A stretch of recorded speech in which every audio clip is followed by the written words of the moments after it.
ป้ายสวยงามบ่พี่น้อง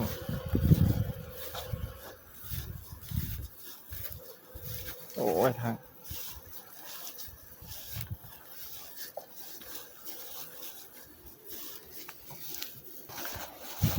มาเลาะใส่เบ็ดกบเนาะกบคือสิไล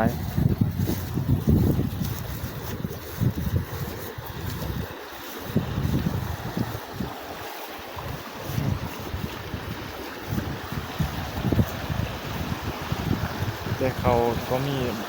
บางไงกันตาย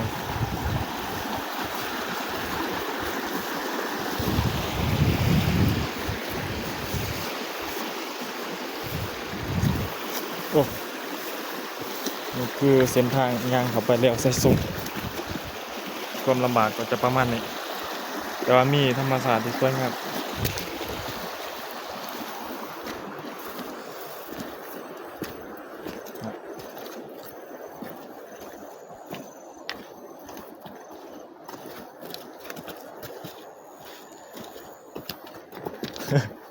ย่างคือคนเมาค่ะ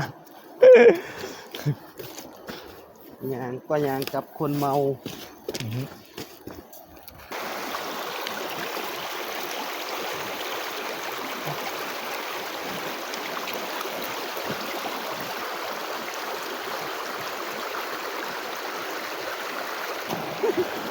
อุปสรรคเขาคือนี่แนะนำย่างตามแล้วหนามไรสวยงามบ่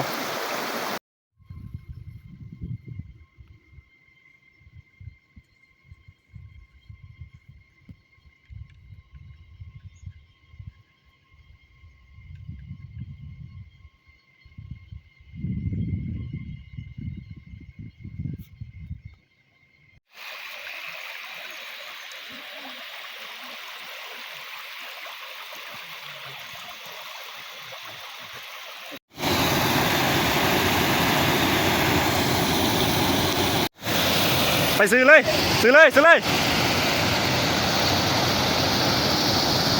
ซื้อเลยซื้อเลยโอ้บ่ได้บ่ได้ถอยก่อนถอยถอยโอ้พอหักเลยหักมาพี่หักก่อนจับก่อนจับก่อนหยุดหักมาพี่หักมาพี่หักพี่โอเคไปเลยมาเลยขึ้นจวดเลยเด้อทั้งเลยไหน